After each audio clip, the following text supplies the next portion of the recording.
നമസ്കാരം. ആയില്ലത്രേ 2017 റെക്കോർഡ് ചെയ്തത് പെൻഡ്രൈവിൽ ആക്കിയിരിക്കുകയാണ് 2022 ജനുവരി മാസം 2-ാം തീയതി. പക്ഷേ ലാസ്റ്റ് റിട്ടേൺ നവംബർ ഡിസംബർ 2021. ആ ടാബാണെങ്കിൽ കേട് പറ്റിപ്പോയി. ഇപ്പോൾ എവിടെയാണെന്ന് മുത്തുവിന് ഓർമ്മയില്ല. ആ ടാബ് എവിടെയെന്ന് പോലും അറിയില്ല. റെക്കോർഡ് ചെയ്ത ടാബിൽ റെക്കോർഡ് ചെയ്ത് തന്നെ ലാപ്ടോപ്പിലേക്ക് മുത്തു മാറ്റുന്നു. അത് മറ്റൊരു ലാപ്ടോപ്പിലേക്ക് പിന്നെയും മാറ്റുന്നു. പിന്നെ അത് പെൻഡ്രൈവിലേക്ക് മാറ്റുന്നു. പിന്നെ അത് CD-യിലേക്ക് കോപ്പി ചെയ്യുന്നു. വീണ്ടും CD-യിൽ നിന്ന് പെൻഡ്രൈവിലേക്ക് മാറ്റുന്നു.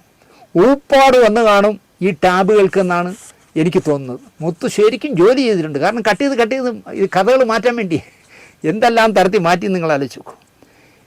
പിന്നെ വേറൊരു ലാപ്ടോപ്പ് വരുന്നു. അങ്ങനെ ആസ്യൂസ്, തോഷിബ, എയ്സർ മുതലായ ലാപ്ടോപ്പുകളിലായിരുന്നു മാറ്റങ്ങൾ വരുത്തിക്കൊണ്ടിരുന്നത് മുത്തു. ഈ ശബ്ദശകലങ്ങൾ, CD, പെൻഡ്രൈവുകൾ എല്ലാത്തിലുമുണ്ട്. ഇതെന്തിനാ ഇങ്ങനെയൊക്കെ മാറ്റിയത് എന്ന് ഒരു അന്വേഷണ ഉദ്യോഗസ്ഥനും അറിയേണ്ട കാര്യമില്ല. ലാബിൽ മുത്തുവിൻ്റെ 29 ഓഡിയോ ക്ലിപ്പുകൾ റിക്കവർ ചെയ്തെടുത്തു. മുത്തു സബ്മിറ്റ് ചെയ്യുമ്പോൾ എന്നാൽ 29 ഇല്ലായിരുന്നു. ലാബുകാർക്ക് കുറച്ച് കൂടുതലിരിക്കട്ടെ എന്ന് വിചാരിച്ച് കാണും ഫ്രീ ആയിട്ട്. ലാബുകാരും പണിഞ്ഞു ഇതിൽ. അപ്പോൾ ഇത് ആരൊക്കെയാണ്, പോലീസിലെ ആരൊക്കെയാണ് ഇതിനകത്ത് കളിച്ചതെന്ന് നോക്കൂ. മുത്തു 29 എണ്ണം കൊടുത്തിട്ടില്ല. പക്ഷേ അവർ 29 എണ്ണം അതിൽ നിന്ന് റിക്കവർ ചെയ്തെടുത്തു. അതെങ്ങനെയെന്ന് വെച്ചാൽ പലതിനെയും മുറിച്ച് 2 ആക്കി കളഞ്ഞു. വീഡിയോ ക്ലിപ്പുകൾ, മറ്റ് ചില ഫയലുകളെല്ലാം കൂടി 69 ഫയലുകൾ റിക്കവർ ചെയ്തു എന്നാണ് അന്വേഷകർ പറഞ്ഞത്. ഈ 69 ഫയലുകളും പെൻഡ്രൈവിലേക്ക് കോപ്പി ചെയ്തിരിക്കുന്നത് 2022 ജനുവരി 2 എന്ന് ലാബിലെ റിപ്പോർട്ടിലുണ്ട്. മുത്തു കോടതിയിൽ പറയുന്നത് 2021 മേയിൽ മാറ്റി എന്നാണ്. 2022 ജനുവരിയിലാണ് പെൻഡ്രൈവിലേക്ക് മാറ്റിയതെന്ന് ലാബുകാർ പറയുന്നു. എന്തു കുന്തമാവട്ടെ, റെക്കോർഡ് ചെയ്ത ഡിവൈസ് വേണം കൃത്യമായി കോപ്പി എടുക്കാനെന്ന് ലാബുകാർ പറയുന്നു. എൻ്റെ ആ കുന്തം ഇല്ല എന്ന് മുത്തു അതിനെക്കൊണ്ട് ഇവിടെ ഒളിച്ചു. എന്നിട്ട് പറയാണ്, നിങ്ങൾ ലാബുകാർ ചോദിച്ചാലൊന്നും എൻ്റെ ഇല്ല, എൻ്റെ ആ കുന്തമേ ഇല്ല എന്ന് പറഞ്ഞു.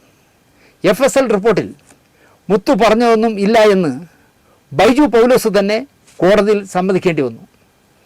ബൈജു ഭായിയോട് ദിലീപ് എല്ലാം വിശദമായി പറയുകയും ഞാനത് റെക്കോർഡ് ചെയ്യുകയും ചെയ്തു എന്നാണ് മുത്തുവിൻ്റെ തുറന്നു പറച്ചിൽ. ഞാനത് വ്യക്തമായി കേട്ടു എന്നും മുത്തു ഉറപ്പിച്ച് പറയുന്നു. പക്ഷേ അവിടെ ഒരു കുഴപ്പം പറ്റി എന്താണെന്ന് ചോദിച്ചാൽ, മുത്തു പറയുന്ന 2017 നവംബർ 15 ഈ ബൈജു ഭായി ദിലീപിൻ്റെ വീട്ടിൽ വന്നിട്ടില്ല. എറണാകുളത്ത് പോലും അയാളില്ല.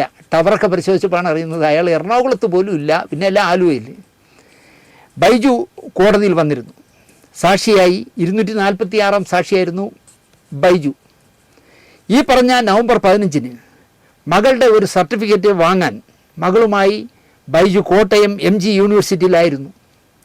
അവിടെ ആയിരുന്നു എന്നതിൻ്റെ തെളിവായി അയാൾ കോടതിയിൽ പലതും ഹാജരാക്കി. ഒന്ന്, അച്ഛനും മകളും ഒന്നിച്ചു നിന്നെടുത്ത അന്നത്തെ സെൽഫികൾ, ആ ദിവസത്തെ സെൽഫികൾ. അന്നേ ദിവസം 11:57 MG കോളേജിൽ മഹാത്മാഗാന്ധി യൂണിവേഴ്സിറ്റിയിൽ ഫീസ് അടച്ചിരിക്കുന്നതിൻ്റെ രസീതുകൾ. അവർ കോളേജിൽ നിന്നിറങ്ങി കല്ലറയിലെ ഒരു ബന്ധു വീട്ടിൽ ചെന്നതിൻ്റെ തെളിവുകൾ, അവിടെ വച്ചെടുത്ത ബന്ധുക്കളുമായുള്ള സെൽഫികൾ, ഇവയൊക്കെ തെളിവായി. അപ്പോൾ ഇതിനെപ്പറ്റി പറയാനായിട്ട് ക്രൈംബ്രാഞ്ച് ഓഫീസർ സാക്ഷി 259 കോടതിയിൽ വന്നു. അതിരമ്പുഴയിലെ ഗാന്ധി യൂണിവേഴ്സിറ്റിയിൽ എടുത്ത ഫോട്ടോകൾ ഉൾപ്പെടെയുള്ള തെളിവുകൾ ഞാൻ കണ്ടെന്നും എല്ലാം വെരിഫൈ ചെയ്തതിനെ പറ്റിയും അദ്ദേഹം കോടതിയിൽ പറഞ്ഞു. ബൈജുവിൻ്റെ ഫോൺ പിടിച്ചെടുക്കുകയും അദ്ദേഹം പറഞ്ഞ രേഖകളൊക്കെ ആ ഫോണിൽ ഉണ്ടായിരുന്നുവെന്നും അന്വേഷണ ഉദ്യോഗസ്ഥന്മാർ കണ്ടെത്തിയിട്ടും കോടതിയിൽ ഇക്കാര്യങ്ങളൊന്നും തുറന്നു പറയാൻ അന്വേഷകർ തയ്യാറായില്ല. ഫോണിലെല്ലാം ഉണ്ട്, പക്ഷേ കോടതി പറഞ്ഞില്ല. കോടതി ഇക്കാര്യം തിരക്കി. മുത്തു കൊണ്ടുവന്ന എല്ലാ കള്ളകഥകളും പൊട്ടിത്തകരും എന്നതിനാൽ പോലീസുകാരെ, അന്വേഷണ ഉദ്യോഗസ്ഥർ അത് മുക്കിയതാണ്. കോടതിക്ക് അത് ബോധ്യമായി. അങ്ങനെ ബൈജു ഭായ് കഥ, മുത്തു കൊണ്ടുവന്ന കഥ 7 നിലയിൽ പൊട്ടി. എല്ലാം റെക്കോർഡ് ചെയ്ത് വച്ചിരുന്ന ടാബ് നശിച്ചു പോയി. അതിലൊന്നും ഇല്ല എന്ന് മാത്രമല്ല, സമർപ്പിക്കാൻ ആകാത്ത വിധം നശിച്ചു പോയി എന്നാണല്ലോ മുത്തു കോടതി പറഞ്ഞത്. ഈ ടാബ് നന്നാക്കാൻ കൊടുത്ത സ്ഥാപനത്തിലെ ആൾക്കാരെ കോടതി വിളിച്ചു വരുത്തി. അംഗീകൃത സ്ഥാപനമാണ് എന്താ പറയുക ഈ ടാബ് നന്നാക്കിയ സ്ഥലം. അവരും പറഞ്ഞു റിക്കവർ ചെയ്യാൻ പറ്റാത്ത വിധം നശിച്ചു പോയത്രേ. സർവീസ് റെക്കോർഡ് കോടതി പരിശോധിച്ചു. അവർ പറഞ്ഞതും വിശ്വസിച്ചില്ല. സർവീസ് റെക്കോർഡ് കൊണ്ടുവരാൻ പറഞ്ഞു. ആ റെക്കോർഡ് പരിശോധിച്ചു. അതിൽ പറയുന്നത് സർവീസ് സെൻറ്ററിൽ ടാബ് കൊടുത്തത് യൂട്യൂബ് ആപ്പ് വർക്ക് ചെയ്യുന്നില്ല എന്ന തകരാറ് പരിഹരിക്കാനാണ്, അല്ലാതെ എൻ്റെ കുന്തും കുടച്ചക്രവും പോയെന്നല്ല. സർവീസ് സെൻറ്റർ ആപ്പ് ശരിയാക്കി സോഫ്റ്റ്വെയർ അപ്ഗ്രേഡ് ചെയ്ത് സെറ്റപ്പ് ശരിയാക്കി കൊടുത്തിരുന്നു എന്നാണ് സർവീസ് റെക്കോർഡിലുള്ളത്. കോടതിയിൽ പറഞ്ഞത് മറ്റൊരു കള്ളമായിരുന്നു. ഫോറൻസിക് ലാബ് ടെക്നീഷ്യൻ എന്തിനാണെന്നറിയില്ല മുത്തു കൊടുത്ത ശബ്ദങ്ങളെയൊക്കെ തിരിച്ചും മറിച്ചും മുറിച്ചുമൊക്കെ എണ്ണം കൂട്ടിയത് എന്ന് കോടതി കണ്ടെത്തി. കോടതി ചോദിച്ചിട്ട് അവർക്ക് മറുപടിയില്ല. അതെങ്ങനെ ഇയാൾ തന്നതിൻ്റെ ഇരട്ടിയായത് എങ്ങനെയെന്ന് ചോദിച്ചിട്ട് മറുപടിയില്ല. മുത്തു മുഖ്യമന്ത്രിയുടെ പോർട്ടലിൽ തനിക്ക് ദിലീപിനെക്കുറിച്ച് അറിയാവുന്നതെല്ലാം അയച്ചിരുന്നല്ലോ.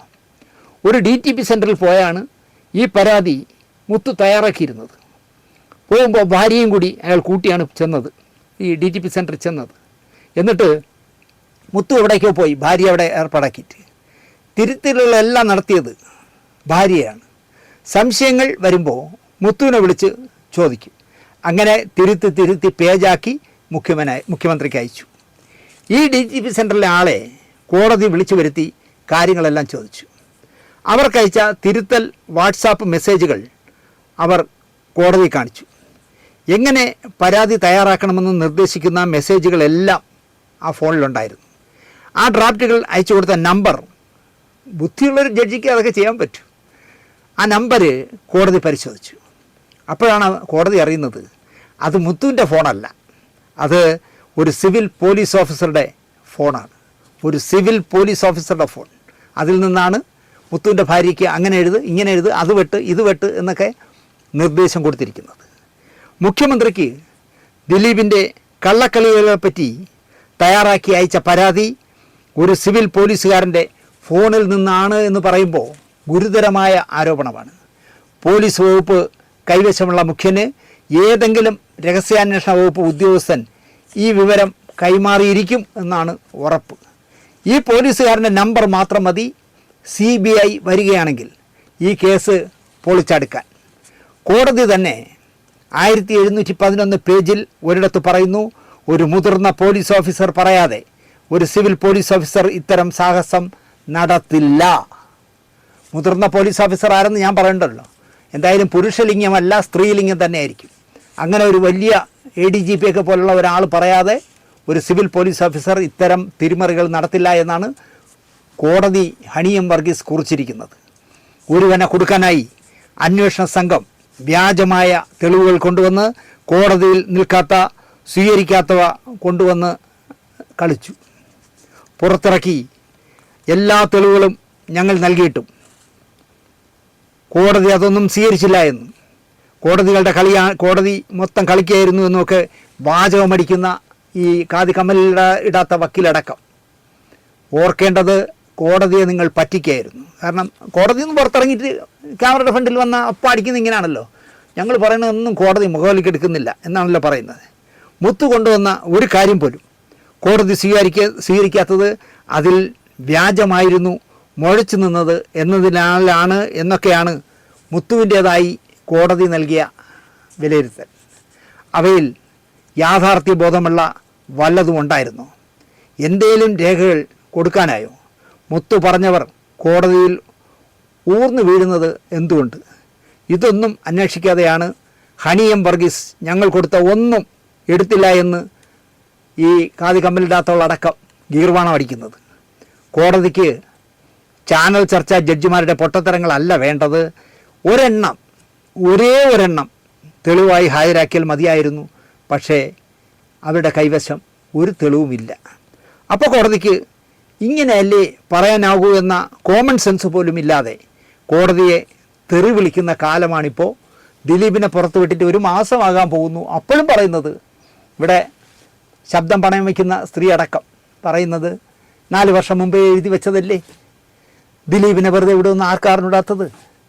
ഞങ്ങളെല്ലാം അത് പ്രതീക്ഷിച്ചു. ഇനി അതിജീവിതം എവിടെ പോവും? ഞങ്ങൾ മുമ്പോട്ട് പോവും. ഹൈക്കോടതിയിലും സുപ്രീം കോടതിയിലും ഇൻ്റർനാഷണൽ കോർട്ടിലും ഒക്കെ പോവും. പോയി പോയി പോയി പോയി ഞങ്ങൾ ദിലീപിൻ്റെ പുക കാണുന്നവർ പോകും എന്നാണ് ഈ ശബ്ദം വിറ്റ് ജീവിക്കുന്ന സ്ത്രീ അടക്കം പറയുന്നത്. അതുപോലെ ആ ഖാദി കമ്മലിടാത്ത വക്കീലടക്കം ഇവരെല്ലാം കൂടി ചളകൊളമാക്കിയ ഒരു കേസിൽ കോടതി ഒരു തെളിവുമില്ലാത്തതിൻ്റെ പേരിൽ ദിലീപിനെ പുറത്തു വിട്ടിട്ടും ഇവർ അംഗീകരിക്കുന്നില്ല എന്നുള്ളതാണ് ദൗർഭാഗ്യം. നമ്മുടെ മുഖ്യമന്ത്രിക്ക് പോലും അംഗീകരിക്കാൻ കഴിയുന്നില്ല എന്ന് തോന്നുന്നത് വോട്ട് ബാങ്കായതുകൊണ്ടാണ്. സ്ത്രീകളുടെ പിന്തുണയ്ക്ക് വേണ്ടി കളിക്കുന്ന കളിയായിരിക്കാം. എന്തായാലും നാറ്റ കേസായിപ്പോയി എന്ന് ഞാൻ പറയും. ആർജവമുള്ള ആളാണെങ്കിൽ ദിലീപെ, നിങ്ങൾ ചുരുങ്ങിയതൊരു 5 പേരെ പേരിലെങ്കിലും, ഞാൻ 10 പേരെ പേരാണ് പറയുന്നത്, 5 പേരെ പേരിലെങ്കിലും നിങ്ങൾ 1 കോടി രൂപ വെച്ചെങ്കിലും മാനനഷ്ട കേസ് ഫയൽ ചെയ്യണം. നിങ്ങളെ കള്ളക്കേസിൽ കുടുക്കിയവർ പെൻഷൻ വാങ്ങാതെ ആക്കണം എന്ന് മാത്രം പറഞ്ഞുകൊണ്ട് ഈ എപ്പിസോഡിലൂടെ അവസാനിപ്പിക്കുന്നു. നന്ദി, നമസ്കാരം.